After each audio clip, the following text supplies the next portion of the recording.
time for the pecan extract. Okay, The pecan extract, which can't scares mess this up. the pecan extract, which scares the heck out of me, right? So I'm Yes. gonna stay clear Okay. to make sure I don't get any pecans on me, because I am that guy with the nut allergy. So Yes. here we go. Okay, so this recipe you just really can't mess up, right? It's 1 cup of pecans and just 2 vanilla beans. And this is a pecan forward extract because we only have 2 beans that we're adding onto this, and it extracts for 6 months. So you are going to get quite a bit of vanilla out of here in 6 months, but you only have the 2 beans. And so it serves more as a binder than, vanilla extract being the focus. Yeah, so, it's interesting. If you go back and you look at like the history of vanilla and how vanilla was originally used, vanilla was never used as its own ingredient going all the way back to like the Aztecs. It was used as a flavor enhancer for chocolate. And so there was sort of this understanding that vanilla brings out ingredients that are inherent in other spices in sort of a beautiful way, and it's an enhancer. And we call it a binder. And so one of the things that we learned as we started making different nut extracts and several different kinds of extracts is sometimes like the almond or the pecan. Almonds I can have, by the way. It's just pecans and a couple others that I can't. But almonds are one of my okay nuts. But like an almond extract, even with the apricot kernels, you don't get as much sweetness as you want to get. And so putting in a single vanilla bean or 2 vanilla beans as a binder to let that vanilla sort of enhance the inherent goodness inside the nut is a wonderful little addition that we've learned in our experience. Correct? Yes. Yes. Sorry, I was still thinking about how to use that stupid press. We have to move on. Okay.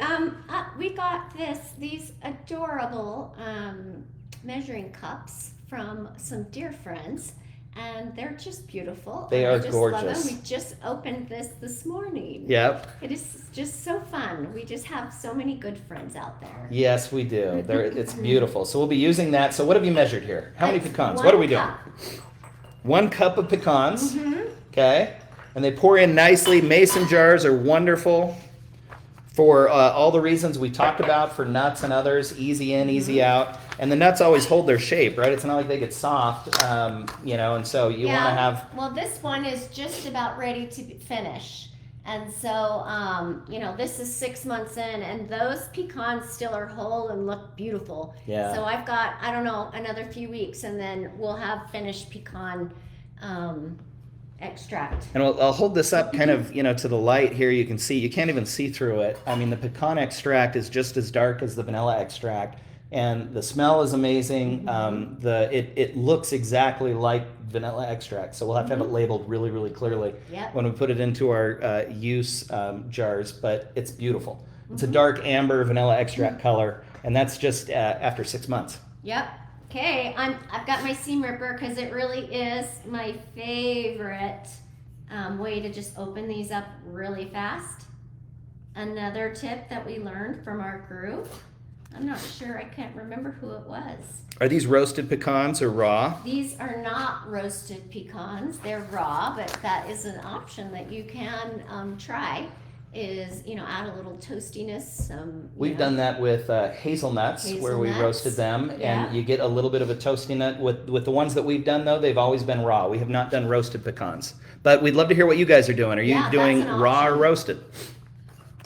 Justin said, I combine this extract with your banana extract to make pecan banana vanilla extract, spirits bourbon. Oh my gosh, Justin, that sounds brilliant. In banana bread. Oh my gosh, a pecan banana bourbon extract. That is a brilliant idea, Justin. Wow, that sounds delish. That does sound delish. Okay, so what are we working on here? Now we're just adding the 1 cup. We're using vodka. Vodka. We're using Kettle One. We talk a lot about. You can go to our extract guide center and you'll see our top 10 vodkas, our top 10 bourbons, our top 10 rums are all listed. Kettle One is, again, like a mid-shelf that we really like. One of the questions...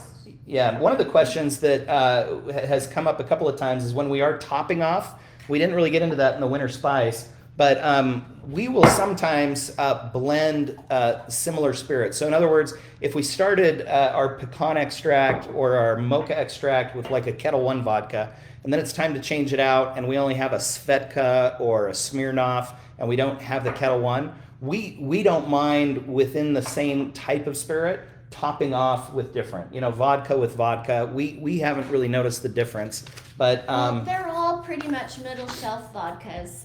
We rarely use top shelf unless it's what we have on hand and we want to make something. We'll splash some in there. But for the most part, we just look for middle shelf vodkas, try and use some different ones. But if you're just topping it off, you don't have to worry about, oh shoot, was that Smirnoff or yeah. Kettle One. Yep, but don't, if you used a bourbon, we'd recommend not using a vodka. If you used a vodka, don't top off with a bourbon or a rum. Yeah. Don't mix the type of spirit, but sometimes if you got to mix brands of the same type, it's okay. Oh, look how pretty that is. Oh, it's beautiful. Look at that. Yeah. So it's interesting, just as I show this here, so it goes in clear. The pecans float, as you'll see here. Let me make sure so you can see kind of the light shining through the bottom. The pecans have all floated to the top, which is normal. They'll start to settle. Several of them, as they absorb all the moisture of the water that's in the alcohol, they'll start settling down. Mm-hmm. Some are still floating. But you can see the side-by-side difference between a 6-month and one here that we just made. And so that's what it'll turn into, which is absolutely beautiful. Go ahead. Well, and I love, you see how easy it was when you're in the middle of this. The mason jar does make it really quite easy. And then you saw that if you have a smaller jar and you come into some problems, it's all doable.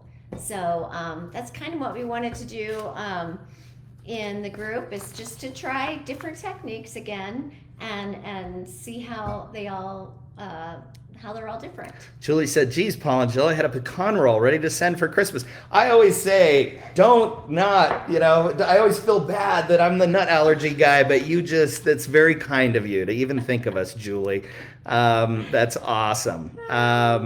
Let's see. I'm a mason jar extractor. I love pecan. It's on my list. Should they be weighed down? They can be, and we have used in the past our fermentation glass weights, but we haven't really found a difference. And then what we see is they do start sinking over time. And so most all of them are at the bottom here. Some are floating a little bit, but I mean, for the most part, there isn't a lot of surface area that is at the very top. Yep. Okay, I'm a mason jar person. The pecans on my list, weighted. They smell earthy, definitely my top 5, Justin says.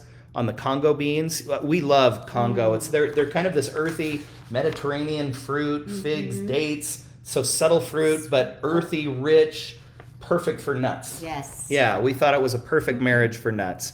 Others have not tried toasted.